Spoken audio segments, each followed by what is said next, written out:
Hello everyone, good morning. Welcome to engineer study circle. आप सभी का बच्चों एक बार फिर से स्वागत है इंजीनियर स्टडी सर्कल में, जहाँ पे हम लोग आज की क्लास में पढ़ेंगे the verb. The verb means क्रिया। क्रिया क्या होती है इसको हम लोग बहुत अच्छे से डिटेल में जानेंगे। जब तक कि चीज़ों के बारे में हमको पता नहीं होता तब तक कि हम समझ नहीं पाते कि क्रिया क्या होती है, कैसे होती है। तो वो सब हम अच्छे से जानेंगे इस अपने वीडियो में, जो कि आपकी यूपी जूनियर इंजीनियर 2018 के लिए बहुत ही ज़्यादा इम्पॉर्टेंट होगा। तो इस वीडियो में लास्ट तक बनी रहिएगा मेरे साथ, ताकि आपको डिटेल में चीज़ें पता हो सके। तो चलिए स्टार्ट करते हैं। सबसे पहले देखते हैं डेफिनेशन क्या होती है, मतलब इसकी परिभाषा क्या होती है वर्ब की।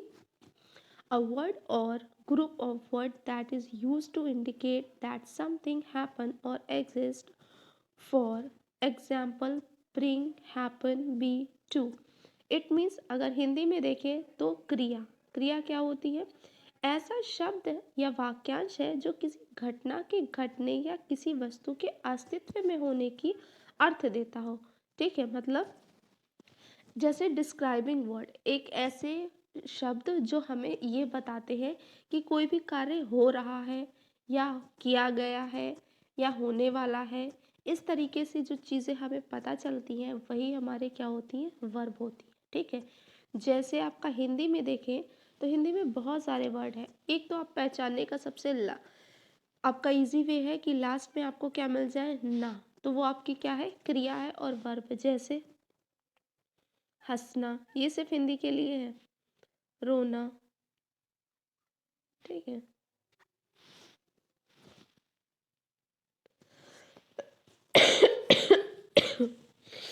गाना, पीना, ठीक है, चलना,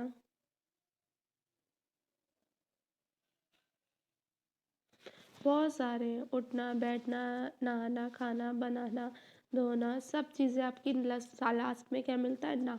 तो हिंदी वाले बच्चों जल्दी से आप पहचान सकते हो कि अगर कोई भी ना लास्ट में आता है। बट चना, आपका वो चना, ये मत सोचिएगा कि वो वर्ब है, वो क्या है हमारी, वो एक नाउन है।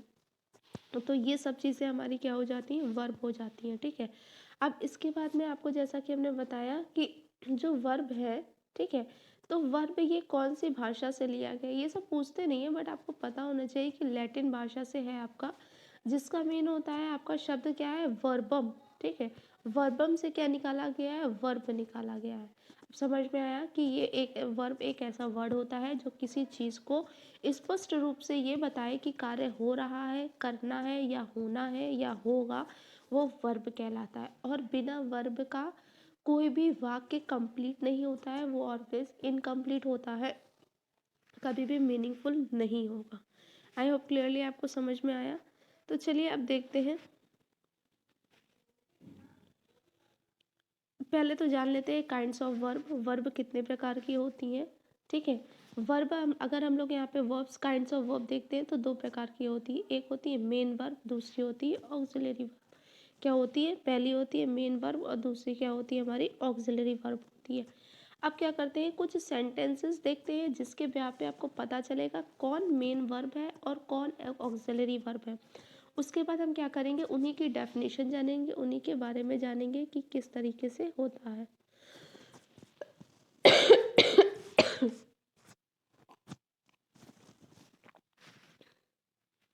आगे बढ़ जाते हैं, इन वाक्यों को ध्यान से देखिए।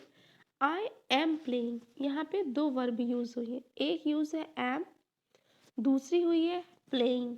प्लेइंग मतलब प्ले, दूसरी कौन सी हो गई हमारी, प्ले हो गई। एक है हमारी एम और दूसरी है प्ले। तो यहाँ पे जो एम है वो ऑक्सिलरी वर्ब है, बट जो मेन वर्ब क्या होगी, प्ले हो जाएगी। ऑक्सिलरी वर्ब को हेल्पिंग वर्ब भी बोलते हैं। क्या बोलते हैं, हेल्पिंग वर्ब भी बोला जाता है ऑक्सिलरी वर्ब को। यहाँ देखते हैं, he is writing, he is writing, तो इज हमारी क्या है, ऑक्सिलरी वर्ब है, और राइट हमारी क्या हो गई, मेन वर्ब हो गई। अभी आपको डिटेल में समझाया जाएगा कि ऑक्सिलरी वर्ब होती क्या है। फिर नेक्स्ट देखते हैं, दे आर रीडिंग। आर हमारी ऑक्सिलरी वर्ब हो गई और रीड हमारी क्या हो गई, मेन वर्ब हो गई। ऑक्सिलरी वर्ब और मेन वर्ब क्या होती हैं, ठीक है। ऑक्सिलरी वर्ब भी दो प्रकार की होती है। कितने? दो प्रकार की। एक आपकी कौन सी हो जाएगी? एक हमारी प्राइमरी वर्ब होती है और दूसरी होती है मॉडल वर्ब। मॉडल को ही हम लोग क्या बोलते हैं? सेकेंडरी वर्ब बोलते हैं। मेन वर्ब में भी दो होती हैं, ट्रांजिटिव होती है और इंट्रांजिटिव होती है। मेन वर्ब में भी क्या होती है? ट्रांजिटिव वर्ब होती है और इंट्रांजिटिव वर्ब होती हैं। तो चलिए एक एक करके इनको हम अच्छे से डिटेल में जानते हैं कि जो प्राइमरी वर्ब है हमारी वो क्या है, और मेन वर्ब है, और हमारी ट्रांजिटिव वर्ब और इंट्रांजिटिव वर्ब है वो क्या है। सबसे पहले जानते हैं ट्रांजिटिव वर्ब। ठीक है, ट्रांजिटिव वर्ब जिसका हिंदी मीनिंग होता है सकर्मक क्रिया। सकर्मक क्रिया मतलब ऐसी क्रिया जिसमें क्या हो? कर्म हो। मतलब सकर्मक एक ऐसी क्रिया हो जाती है जिसमें आपका क्या होता है?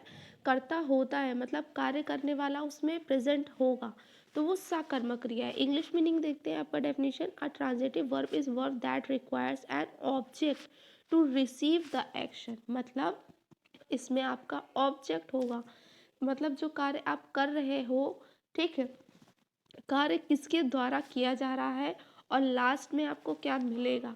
ठीक है, और एक्शन को रिसीव करने वाला भी कोई होना चाहिए। जैसे यू किक, आपने किक किया, बट किसको किया? यू किक द फुटबॉल, तो आपको आपकी किक को रिसीव करने वाला कौन है भाई? फुटबॉल होगी ना। तो फुटबॉल आपकी क्या हो जाएगी? यहाँ पे आपका ऑब्जेक्ट हो जाएगा इस तरीके से। ठीक है, जैसे ही रिंग्स, ठीक है, तो he rings what? He rings the bell. ठीक है, ही रिंग्स द बेल, तो द बेल क्या हो रही है? एक्शन को रिसीव कर रही है, मतलब एक्शन बेल के द्वारा किया जा रहा है, तो यहाँ पे द बेल ऑब्जेक्ट हो गया आपका। Some other examples transitive verbs के होते हैं, जैसे एड्रेस हो गया, बोरो हो गया, ब्रिंग हो गया, डिस्कस हो गया, raise, offer, pay, write, promise and have. There are many more. ठीक है, बहुत सारे ट्रांजिटिव वर्ब्स होते हैं, क्योंकि ये पास्ट में चला गया है। किस में चला गया है? पास्ट में। अभी जब आपको टेंस पढ़ाया जाएगा तो टेंस में आपको सारे वर्ब्स की फॉर्म्स ऑफ वर्ब्स पढ़ाई जाएंगे कि किस टेंस में हम क्या यूज़ करते हैं। तो मतलब जो काम हो जाता है तो उसमें ईडी यूज़ हो जाता है। ठीक है, पास्ट में। तो जो इंस्ट्रक्टर था उसने क्या किया? Address the students question, student के क्वेश्चन का आंसर दिया। फिर क्या है? Mariam Mariam borrowed the methodology book from her classmate because she forgot her copy। क्योंकि वो अपनी कॉपी भूल गई थी, इसलिए उसने अपनी फ्रेंड की मैथोलॉजी बुक क्या कर ली? बोरो कर ली। Can you bring your copy of the text book to our study group meeting. क्या तुम अपनी जो कॉपी है वो ला सकते हो? ब्रिंग मीन्स होता है लाना। ठीक है, और कहाँ ला सकते हो? जो स्टडी ग्रुप मीटिंग होगी उसमें। ठीक है, फिर क्या है? Donovan give the gift to his sister. तो जो डोनोवेन था उसने अपनी सिस्टर को क्या दिया? गिफ्ट दिया। तो आपका नेक्स्ट है the committee members will raise money for the new project. Address, borrowed, bring और गिफ्ट, विल रेज, ये सब चीज़ें आपकी किस में आ जाती हैं? ट्रांजिटिव वर्ब में आ जाती हैं। किसकी आ जाती हैं आपकी? हम लोगों की ये सब ट्रांजिटिव वर्ब में आ जाती हैं। आगे देखते हैं, हम लोग पढ़ते हैं। अब हम लोगों ने बात किया था कि ऑब्जेक्ट होता है। ठीक है, ट्रांजिटिव वर्ब में ऑब्जेक्ट यानी कि एक्शन को लेने वाला होता है। अब यहाँ पे क्या होगा? दो तरीके से। ठीक है, जैसे डायरेक्ट और इनडायरेक्ट। ठीक है, जैसे आप हो और आपका कोई एल्डर है या आपकी टीचर है, किसी ने कहा शट डोर। ठीक है, शट योर डोर, या कहा है शट द डोर। इसका मतलब अंडरस्टूड है, आपसे कह रही हैं कि डोर को बंद करो। ठीक है, तो आप अंडरस्टूड, तो इस तरीके से कहीं पे डायरेक्ट होता है, कहीं पे इनडायरेक्ट होता है। तो वहीं पे देखते हैं कहाँ डायरेक्ट और कहाँ इनडायरेक्ट है। Transitive verb can take more than one object, या एक से ज़्यादा ऑब्जेक्ट हो सकता है। जैसे Donovan gave his sister a laptop. ठीक है, तो जो गोविंद देव है उसने क्या किया? गेव हिज सिस्टर, अपनी सिस्टर को, और क्या दिया? एक लैपटॉप दिया। तो हिज सिस्टर और लैपटॉप, यहाँ पे दो चीज़ें हो गई। फिर क्या है? यहाँ पे जो इनडायरेक्ट ऑब्जेक्ट होगा वो क्या है? आपकी हिज सिस्टर है, और जो डायरेक्ट ऑब्जेक्ट है वो क्या है? आपका लैपटॉप है। क्लियरली ये समझ में आया? क्योंकि उसने अपनी बहन को दिया और क्या दिया, लैपटॉप दिया। तो यहाँ पे दो ऑब्जेक्ट हो गए, एक डायरेक्ट हो गया और दूसरा इनडायरेक्ट हो गया। तो अब एक और सेंटेंस देख लेते हैं, जैसे Donovan gave a laptop to his sister.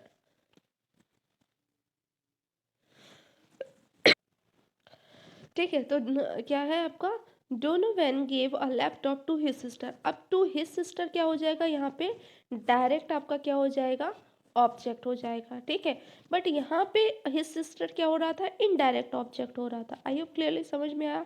अगर नहीं समझ में आता है तो कमेंट बॉक्स में आप कमेंट करके बता सकते हैं आपको क्या पॉइंट समझ में नहीं आया, तो आपको वो फिर से एक्सप्लेन किया जाएगा।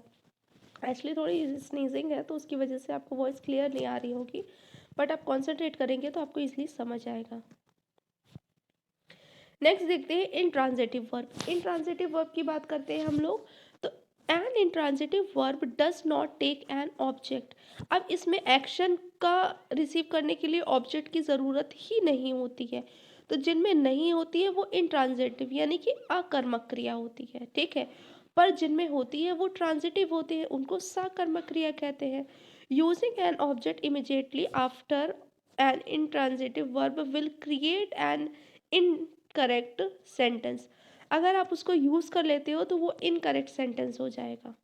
सिट, इंक्रीज, लाफ, ओरिजिनेट और फ्लैक्चुएट एंड थ्रेंड, ये सब चीज़ें आपकी क्या है, इंट्रांजिटिव वर्ब। अब इनको देखते हैं सेंटेंस में कैसे यूज किया जाता है इंट्रांजिटिव वर्ब को, वो देखते हैं। ध्यान से देखिएगा आप। द पेशेंट हेल्थ डिटेरियोरेटली क्विकली, तो यहाँ पे तो नहीं है, ऑब्जेक्ट ही नहीं है, यहाँ पे सिर्फ और सिर्फ जो सब्जेक्ट था वही वर्क कर रहा है।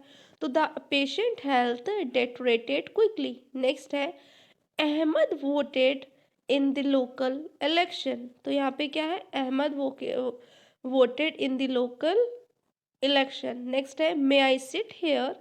नेक्स्ट आपका है attendance increased at the weekly study session as the final drew near. Sushan laughed.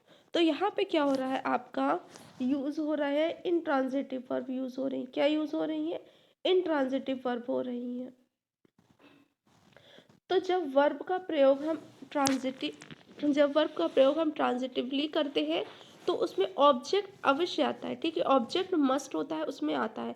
लेकिन जब वर्ब हम इंट्रांजिटिवली करते हैं, ठीक है, इंट्रांजिटिवली होता है तो वहाँ पे कोई ऑब्जेक्ट नहीं आता, ये आपको याद रखना पड़ेगा। ठीक है, वर्ब का ये कहना होता है कि ट्रांजिटिव वर्ब या इंट्रांजिटिव वर्ब गलत है। ठीक है, इसकी बजाय हम क्या कह सकते हैं कि वर्ब का प्रयोग ट्रांजिटिवली या इंट्रांजिटिवली हुआ है। ठीक है, ये नहीं कह सकते हैं कि ट्रांजिटिव वर्ब गलत है या इंट्रांजिटिव वर्ब गलत है। हम ये कह सकते हैं इनका जो वहाँ पे वर्ब यूज हुआ है वो आपका ट्रांजिटिव वे से किया है या इंट्रांजिटिव वे से किया है। आई होप आपको अच्छे से समझ में आ गया। ठीक है, तो यहाँ पे जो ट्रांजिटिव वर्ब होगी वो एक्शन जो हो रहा होगा वो सब्जेक्ट तक ही रह सकता है, उसके आगे नहीं बढ़ता। जैसे Shyam speak loudly, he sleeps in the bed, तो यहाँ पे क्या हो रहा है, जैसे the students rang the bell, तो आपका क्या है यहाँ पे, ये ट्रांजिटिव हो गया। अगर इंट्रांजिटिव करेंगे तो द बेल रैंग लाउडली, तो क्या हो जाएगा, द बेल रैंग लाउडली। आगे बढ़ते हैं बच्चों। Verb that are both transitive and intransitive. अब कुछ वर्ब है जिनको हम ट्रांजिटिवली और इंट्रांजिटिवली दोनों तरीके से यूज कर सकते हैं। तो हमने वर्ब लिया कॉन्टिन्यू। कॉन्टिन्यू मीन्स अगर हम लोग देखेंगे तो उसका मीन्स होता है लगातार। क्या होता है बच्चों, लगातार मीन होता है आपका कंटिन्यू का। तो we will continue the meeting after the break, तो ये ट्रांजिटिव हो गई क्योंकि कंटिन्यू द मीटिंग हुआ, फिर आफ्टर द ब्रेक क्या है, continue the meeting after the break. Next क्या है, the meeting continued after the break, तो यहाँ पे द मीटिंग हो गया ना, तो नहीं है, तो ये क्या है, द मीटिंग कंटिन्यूड, जो मीटिंग है वो चलती रहेगी ब्रेक के बाद भी, तो इंट्रांजिटिव है। यहाँ पे भाई ऑब्जेक्ट की तो जरूरत नहीं है। ठीक है, आई होप क्लियरली आपको समझ में आया। आगे देखते हैं हम लोग और देखते हैं। नेक्स्ट है हमारा प्ले। प्ले का देखेंगे किस तरीके से यूज हुआ है।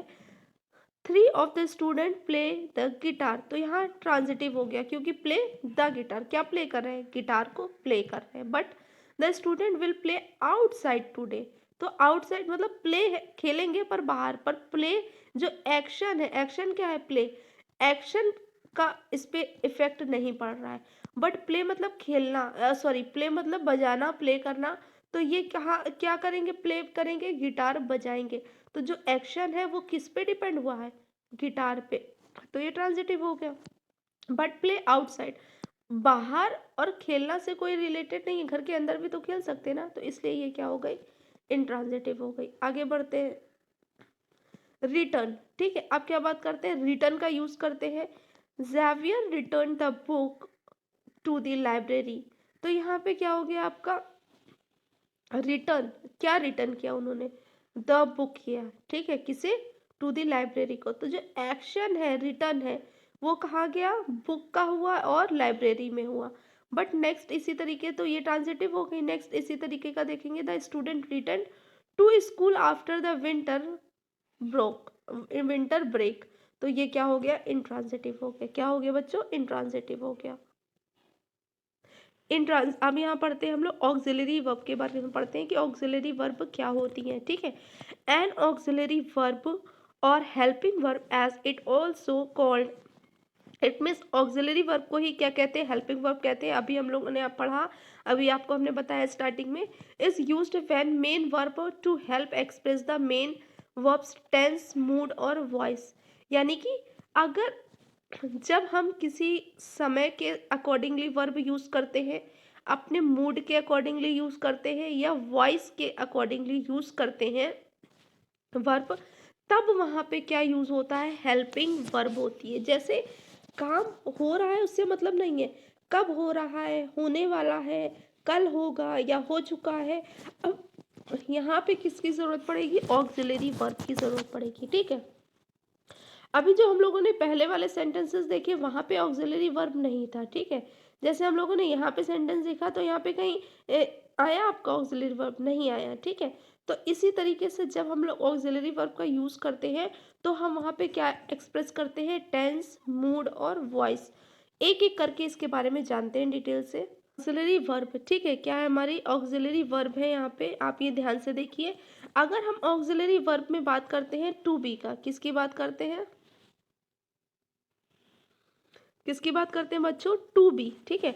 ऑक्सिलरी वर्ब में क्या होता है, आपको ये चीज याद रखना पड़ेगा, टू बी, टू बी की बात करते हैं तो इसका मतलब उसके अंदर क्या आ जाएगा आपका, is, am, are, was, were, being, been और विल बी। ये सब चीजें किसके अंदर आती हैं, बी के अंदर आती है। कहाँ के अंदर, टू बी के अंदर।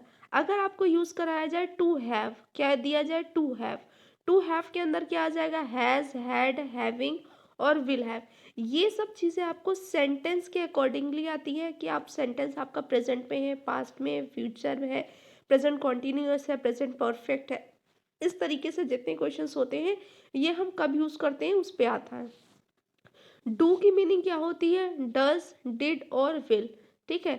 ये आपको पता होना चाहिए कि डज हम यूज़ करते हैं प्रेजेंट टेंस के लिए, डिड यूज़ होता है पास्ट के लिए, विल होता है, विल डू होता है फ्यूचर के लिए होता है। जब टेंस आपको बताएंगे तो वो बहुत ही क्लियरली से एक एक आपको वर्ब भी हम करा देंगे। इसमें है help to express tense, mood और वॉइस। जो हेल्पिंग वर्ब होती हैं या ऑक्सिलरी वर्ब होती है वो किस चीज़ को एक्सप्रेस करती हैं, टेंस को करती है, हमारे मूड को करती हैं और वॉइस को करती हैं। तो चलिए इसको भी एक एक करके जानते हैं। सबसे पहले हम बात करते हैं टेंस की, ठीक है। तो यहाँ पे अगर हमने टेंस देखा तो यहाँ पे बोलता ही had eaten the whole pie, ठीक है। तो क्या है, ही हैड आ गया तो इसका मतलब ये किस में आ गया, पास्ट में आ गया, ठीक है। तो हैड हम यूज करते हैं पास्ट में। ये क्या है हमारा, ही वॉज स्टोरिंग नाइट, तो ये भी हमारा क्या है, पास्ट है, क्या है हमारा, पास्ट है। बट हैड आया है तो पास्ट परफेक्ट है, कौन सा है, पास्ट परफेक्ट है। बट अगर वॉज आया है तो पास्ट प्रोग्रेसिव यानी कि कॉन्टिन्यू है, ठीक है, पास्ट प्रोग्रेसिव या कॉन्टिन्यू है। बट अगर यही होता ही स्नोड ऑल नाइट तो वो सिंपल पास्ट में जाता, ही स्नोड ऑल नाइट, क्योंकि आपका ईडी फॉर्म लग जाता और सिंपल में वॉज वर नहीं होता है तो वो हमारा सिंपल पास्ट में पहुंच जाता। आगे देखते हैं, अब मूड को किस तरीके से डिफाइन करते हैं। जैसे डिड भी हमारा किस में पहुंचा, पास्ट में पहुंचा, किस में पहुंचा, डिड भी हम किस लिए यूज करते हैं, पास्ट में यूज करते हैं। But did it go well, उस वो पूछ रहा है, दिमाग का मतलब काम है, इंटेरोगेटिव मूड है उसका, मतलब वो क्वेश्चन पूछ रहा है, did he go to well, क्या वो अच्छे से गया। डू ट्राई आर टार्ट्स, क्या तुमने टार्ट्स को ट्राई किया, ये इम्पेरेटिव है। डू ट्राई टार्ट्स, वो पूछ रहे है ना। कहीं पे इम्पेरेटिव क्वेश्चंस, इम्पेरेटिव मीन्स होता है जब हम क्या करते हैं, किसी को ऑर्डर रिक्वेस्ट इस तरीके से करते हैं तो वहां पे क्या होता है, हमारा इम्पेरेटिव यूज होता है। आगे देखते हैं वॉइस के बारे में। The pie was eaten by the dog, ठीक है, तो ये पैसिव वॉइस है। पैसिव वॉइस में जब भी आता है तो आपको वहां पे बाय मिलेगा, मतलब के द्वारा किया गया है, के द्वारा, मतलब जो पाई है वो किसके द्वारा खाया गया है, डॉग के द्वारा खाया गया। तो वो हमारा एक्टिव वॉइस पैसिव वॉइस जैसे होता है ना, तो वो हमको बताता है। और पैसिव वॉइस में हमेशा आप क्या देखोगे, आपको बाय मिलेगा। वो कोई वर्क नहीं करता है, मतलब ऑब्जेक्ट के द्वारा यहाँ पे क्या किया जाएगा, वर्क किया जाएगा। फटाफट अब क्या करते हैं, एग्जाम्पल देख लेते हैं ऑक्सिलरी वर्ब के, जो आपको क्या एक्सप्रेस करेंगे, आपके टेंस को एक्सप्रेस करेंगे, ठीक है। ये आपको याद रखना है, आपका जो इज होता है, ठीक है, इज हो गया आपका बच्चों, एम हो गया और आर हो गया, ये हमारा किस में आता है, प्रेजेंट में आएगा। किस में आएगा, प्रेजेंट में। इसके भी फॉर्म होते हैं, 4 होते हैं। वॉज वर आता है पास्ट में, और विल शैल आपका आएगा फ्यूचर में। तो she was waiting for an hour, तो ये किसको बता रहा है, टेंस को बता रहा कि वो कितने 1 आवर से वेट कर रही है, कर रही थी, क्योंकि पास्ट आ गया। तो she was waiting for an hour, मतलब वो 1 घंटे से वेट कर रही थी। She is waiting in the hall, अब वो कहाँ वेट कर रही है, शी इज आया ना तो प्रेजेंट है कि अभी भी वो वेट कर रही है, कहाँ पे, हॉल में। नेक्स्ट है she will be waiting outside, वो कहाँ पे वेट करेगी, मतलब विल बी, अभी कर तो नहीं रही है ना, हुआ है तो करेगी। She will be waiting outside, वो बाहर आपका वेट करेगी, आपका नहीं, मतलब वो बाहर वेट करेगी। वेट मतलब इंतजार, ये नहीं कि अपना वेट को वेट कर रही है कि कितने वेट किए वो क्या करेगी, वहां पे आपका इंतजार करेगी, वेट करेगी। और देखते हैं आपका क्या है, आपका शी हैड, अब यहाँ पे क्या है हमारा, जो हमने पढ़ा था ना टू हैव का, क्या पढ़ा था हम लोगों ने, टू हैव का पढ़ा था। तो हैव में क्या होता है आपका, हैज हैव प्रेजेंट के लिए आता है, विल हैव आपका फ्यूचर के लिए आएगा, हैड किसके लिए आएगा, पास्ट के लिए। तो she had drunk it before we arrived, she had drunk, वो पहले ही ड्रंक हो चुकी थी उसके पहुंचने से पहले। She had drunk it already, she has, वो अभी भी पहले से ही ड्रंक है, ठीक है, शी हैज तो ये प्रेजेंट में है। She will have drunk it by it then, ठीक है, क्या है, she will have drunk it by then, वो तब तक के लिए क्या हो जाएगी, ड्रंक हो जाएगी। अब यहाँ पे हम लोग देखेंगे, तो यहाँ पे पढ़ेंगे हम लोग किसके द्वारा पढ़ेंगे, आपका जो हैज हैड बीन और ये चीजें हमारी आई थी वो देखते हैं हम लोग यहाँ पे, ठीक है, कि किस तरीके से यूज होगा हमारा वो देखते हैं। She had been studying before the incident, यहाँ पे शी हैड बीन कर रही थी, she had been studying before the incident, उस इंसिडेंट से पहले वो क्या कर रही थी, स्टडी कर रही थी। शी हैज बीन स्टडिंग, वो कर रही है, ठीक है, और she will have been studying for a month at the that point, वो वहाँ उस कितने वहाँ पे फॉर अ मंथ, मंथ तक के लिए करेगी, आपका क्या हो गया, she will have been studying, ठीक है। तो इस तरीके से आपका क्या हो जाएगा, हैड हैज और हैव बीन का हम लोग यूज कर सकते हैं। आगे बढ़ते हैं हम लोगों का नेक्स्ट है, अब यहाँ पे यूज करेंगे हम लोग, हमने आपको टेंस पे भी हाफ पे बता दिया, ठीक है। उसके बाद में अब हम लोग देखते हैं वॉइस के अकॉर्डिंगली, क्या देखते हैं, वॉइस के। वॉइस मीन्स क्या होगा हमारा, पैसिव वॉइस है, क्या है हमारा, पैसिव वॉइस है। पैसिव वॉइस मीन्स आप ये समझ सकते हो कि पैसिव वॉइस उन सेंटेंसेस को कहा जाता है जब हम अपनी बात किसी के द्वारा करवाते हैं, ठीक है। हम डायरेक्ट करते हैं तो हो जाता है, बट मेरे द्वारा कोई काम किया जाता है, हम इसको इस तरीके से बोलते हैं तो वो पैसिव में चला जाता है। जैसे our dessert was eaten by the dog, हमारा जो ये नहीं कहा हम लोगों ने कि आर डेजर्ट वॉज ईटन, ठीक है, तो हम लोगों ने बोला our dessert was eaten by the dog, किसके द्वारा खाया गया, डॉग के द्वारा।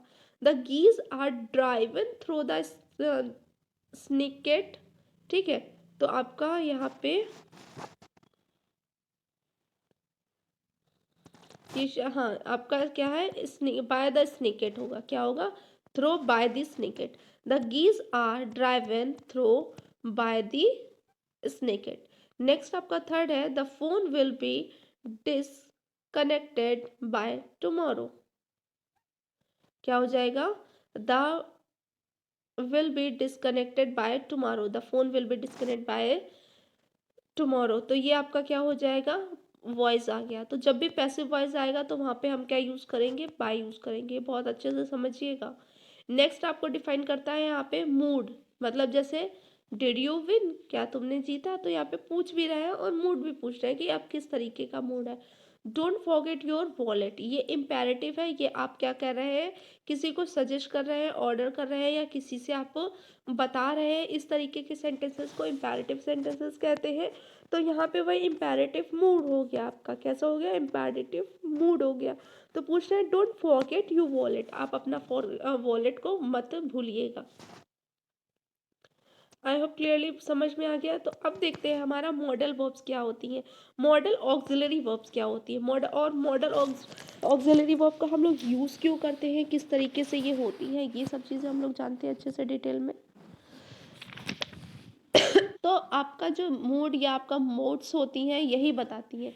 अगर इन ये वर्ब्स भाव करती हैं तो मतलब क्रिया विधि को व्यक्त करती है, जिनको क्या कहा जाता है, मॉडल्स कहा जाता है, ठीक है। और इनका प्रयोग जब हम करते हैं तो हेल्पिंग वर्ब के साथ में इनका प्रयोग किया जाता है, बिना हेल्पिंग वर्ब के साथ इनका प्रयोग नहीं होता है, ये याद रखिएगा। और जो मॉडल वर्ब में जो सब्जेक्ट होता है, वो सब्जेक्ट का जो नंबर होता है वो सिंगुलर या प्लूरल होने के साथ साथ में पर्सन का फर्स्ट सेकंड थर्ड पर्सन ये भी यूज़ करता है। तो इसका क्या होता है, कोई भी इफेक्ट नहीं पड़ता है आपका फर्स्ट सेकंड थर्ड, जो भी हम लोग यूज़ करेंगे इस पे, तो फर्स्ट सेकंड थर्ड पर्सन पे क्या नहीं पड़ेगा, इफेक्ट। अगर आपने मेरा इससे पहले के वीडियोस नहीं देखे हैं तो प्लीज़ उसको प्लेलिस्ट में जाके पहले के वीडियोस देखिए, ताकि आपको नाउन प्रोनाउन और एडजेक्टिव ये सब चीज़ें क्लियर हो, तभी आप बेटा वर्ब पढ़ पाओगे, अच्छे से समझ पाओगे।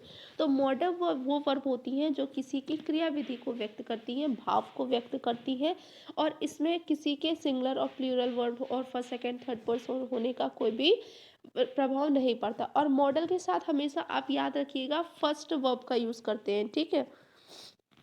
जो वर्ब की होती है फर्स्ट फॉर्म की यूज़ करती है, जैसे प्ले, ठीक है, ईट, रन, सिट, ये सब क्या होती है, फर्स्ट होती है, आपकी फर्स्ट वर्ब होती है, ठीक है। और उसके बाद में जो मॉडल्स होते हैं जैसे नीड, डेयर, यूज का प्रयोग हम लोग मेन वर्ब की तरह भी हो सकता है इनका, ठीक है। तो चलिए ऐसा करते हैं, कुछ एग्जांपल्स देख लेते हैं जो आपको क्या करेंगी, क्लियर करेगी आपका कि किस तरीके से होती है। It is during our darkest moment that we must focus to see the light, ठीक है, क्या है, it is during our darkest movement, मतलब जब डार्केस्ट अंधेरा नहीं होगा, मतलब जो परेशानी के मोमेंट थे उस समय की बात है। तो हम लोगों को किस पे फोकस करना चाहिए ताकि हमारे क्या हो सके, हम लोगों को मिल सके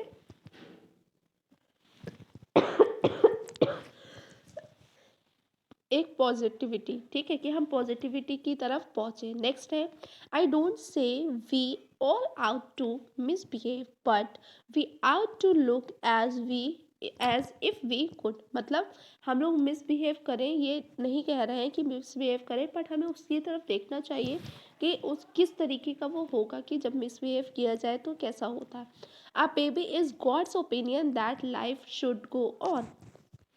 और भी बहुत सारे हो सकते हैं आपके, जैसे मे और माइट होता है, ठीक है। तो मे का मीन्स क्या हो सकता है, मे आई गो नाउ, कि मैं जा रहा हूँ, यस यू मे, तो यहाँ पर भी आप मे बोल सकते हो। बट आप इसी तरीके से देखते हैं, बोल सकते हैं मे आई कम इन, आप मैनी टाइम आपने इसको यूज़ किया होगा। बट माइट का प्रयोग हम किस लिए करते हैं, रिक्वेस्ट के लिए करते हैं। और जो बहुत प्यार से बोला जाता है तो मे और माइट जैसे दो हो गया, आपके क्या हो गया, मे और माइट दो हो गए। चलिए यहाँ पे जैसे यूज करते हैं, एक हो गया मे हो गया, दूसरा की बात कर लेते हैं हम लोग, किसकी, माइट की बात कर लेते हैं, ठीक है। मे में क्या हो सकता है, हम जस्ट आस्क कर सकते हैं कि may I go, may I leave, may I take this, may I sit, ऐसे कर सकते हैं। बट अगर माइट का यूज़ करते हैं तो मोर पोलाइटनेस, यानी कि मोर पोलाइटली हम यूज़ करते हैं। किसका यूज़ करते हैं? मोर पोलाइटली, मतलब बहुत प्यार से आपको बोलना हो तो जैसे might I borrow your golden necklace, तो आप बहुत प्यार से मांगोगे किसी से। Might I talk to the PM, क्या मैं इस समय आपसे बात कर सकता हूँ? तो इस तरीके से बहुत सारे आपके होते हैं, जैसे मे कैन हो गया, ठीक है। तो कहाँ कहाँ पे हम लोग यूज़ कर सकते हैं इस तरीके से आपके जो क्वेश्चंस होते हैं। कैन कुड हो गया, शैल आपका शैल विल हो गया, ठीक है। शैल हम आई और यू के साथ में यूज़ करते हैं, आई और वी के साथ में यूज़ करते हैं। विल हम ऑल के साथ में यूज़ कर सकते हैं, सेकंड और थर्ड पर्सन के साथ में। आपका शुड और वुड होते हैं, बहुत सारे सेंटेंसेस होते हैं, ठीक है। जैसे आपका मे, माइट, फिर क्या हो गया, मस्ट हो गया। तो मस्ट का यूज़ हम प्रेजेंट टाइम में करेंगे और फ्यूचर टाइम दोनों में कर सकते हैं। तो आप इनका नीड हो गया, तो इन सब का यूज़ हम एक सेपरेटली वीडियो बना देंगे जहाँ पे आपको इनका यूज़ पता चल जाएगा कि हम इनका यूज़ किस तरीके से करते हैं, तो आपके लिए हेल्पफुल रहेगा। आई होप आपको ये सेशन अच्छे से समझ में आया। तो कुछ की पॉइंट्स देख लेते हैं जो आपको याद रखने हैं हमेशा। Don't write could of, should of और वुड ऑफ, जस्ट डोंट, ठीक है। मतलब कुड हम यूज़ करते हैं but could of, should of और वुड ऑफ कभी भी यूज़ नहीं करेंगे। टू कीप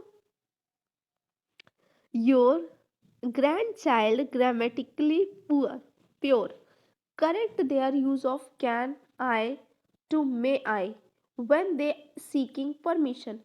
तो आप जब देखिए, जब कोई बच्चा आपसे किसी से परमिशन लेता है तो कैन से उसको बताना, उसको उसका सही करो, ग्रामेटिकल मिस्टेक जो होती है उसको प्योर करो। कि जब हम किसी से परमिशन लेते हैं तो हम कैन आई नहीं यूज़ करके मे आई यूज़ करते हैं, ठीक है। क्या यूज़ करते हैं? मे आई। तो ऑलवेज आप कभी भी नेक्स्ट किसी से कोई परमिशन लेते हैं तो आप कैन आई यूज़ ना करके आप क्या कर सकते हो? मे आई यूज़ कर सकते हो। ये आपका बहुत ज़्यादा हम्बल लगेगा। नेक्स्ट है span, can't to can not unless you are trying to be really emphatic, यानी कि bear in mind that your readers will probably just think you have misspelled cannot। आपको हमेशा बहुत केयरफुली रीड करना होता है कि आपकी स्पेलिंग क्या नहीं हो, मिसस्पेल्ड नहीं हो। जैसे आपने लिखा ना can not, not can, not, ठीक है। तो ये आपका क्या है, आपका मिस स्पेल नहीं होना चाहिए। हमेशा आपका कैसा होना चाहिए? करेक्ट होना चाहिए। आप क्या करते हैं, जल्दी से कुछ एक्सरसाइजेस के क्वेश्चंस देख लेते हैं जो आपके लिए हेल्पफुल रहेंगे और आप किस तरीके से इनको यूज़ करते हैं ये भी आप कर सकते हैं, ठीक है। फर्स्ट क्वेश्चन है आपका, ही डैश, और जो ब्रैकेट में है आपका वो फिल करना है। Want to become as an IAS officer, तो यहाँ पे क्या होगा? ही है तो ही के साथ में क्या आएगा? वॉन्ट्स आएगा। क्या आएगा बच्चों? वॉन्ट्स। क्योंकि एस है, प्रेजेंट है, तो प्रेजेंट के साथ में यहाँ पे आपका सिंपल प्रेजेंट है। ये क्या है? आपका सिंपल प्रेजेंट है। तो यहाँ पे वर्ब के साथ में क्या लगता है? एस या ES लगता है। वर्ब के साथ में क्या लगेगा? एस या ES लगेगा। अब जब यहाँ पढ़ेंगे Raju dash to the market yesterday, अब यस्टरडे आ गया तो गो का क्या हो जाएगा? वेंट हो जाएगा। गो की कौन सी फॉर्म हो जाएगी? पास्ट फॉर्म, यानी कि गो का वेंट हो गया। नेक्स्ट है Lata dash barely on her face death, ठीक है, sorry bitterly on her father's death. Lata dash, तो वीप है तो वीप का क्या हो जाएगा? Bitterly on her father's death हो चुकी है ना, तो वीप का क्या हो जाएगा? वेप्ट हो जाएगा। क्या हो जाएगा? वीप का वेप्ट हो जाता है। नेक्स्ट है I have dash my homework just now, तो अभी अभी उसने कंप्लीट किया है तो आई हैव कंप्लीटेड, ED लग जाएगा, my homework just now. Next है रमाया डैश अ स्टूडेंट, तो यहाँ बी आया है तो बी मतलब बीड और ये अबाउट ये सब नहीं करेंगे। बी मतलब क्या था? Is, am, are, was, were था। तो यहाँ पे क्या है? Ramaya was a student, no Ramaya is a student, वो क्या है? एक स्टूडेंट है। आगे देखते हैं और लास्ट के 10th है आपकी, सिर्फ 10th तक हम लोग एक्सरसाइज ये करेंगे। Maggi was bring a new car, तो मैगी हैज़ है, क्या है? Maggi has dash a new car, तो उसने एक नई कार ली है ना, तो हैज़ आया तो हैज़ के साथ में क्या आ जाएगा? ब्राउट आ जाएगा। क्या आ जाएगा बच्चों? ब्राउट। तो Maggie has brought a new car. He had dash the airport by 9 o'clock ठीक है, तो यहाँ पे क्या हो जाएगा, ही हैड रीच्ड, क्या हो जाएगा हमारा, रीच्ड। नेक्स्ट है she dash pass her SSC in 2008, तो शी पास्ड, क्योंकि 2018 अभी 2022 चल रहा है ना, तो मतलब ये हो चुका है, तो यहाँ पे आपका क्या हो जाएगा, पास्ट हो गया। नेक्स्ट है Sita was cooking when I went, क्या हो जाएगा, क्योंकि वॉज आया, पास्ट है तो पास्ट का गो वेंट गॉन होता है ना, तो पास्ट का आपका क्या हो गया, वेंट हो गया। फिर क्या है, they had already arrived, they had already मतलब वो पहले से पहुंच गए। व्हेन वी रीच्ड देयर, जब हम वहाँ पहुँचे वो ऑलरेडी वहाँ पहुँच चुके थे। आई होप आपको क्लियरली समझ में आ गया है। अगर आपको बहुत अच्छे से समझ में आया है और हेल्पफुल लगा है तो प्लीज़ लाइक करिए, शेयर करिए, सब्सक्राइब करिए और प्लीज़ कमेंट ज़रूर कर दिया करिए आपको जो समझ में आया कि नहीं आया। ठीक है, और thanks for watching and have a good day.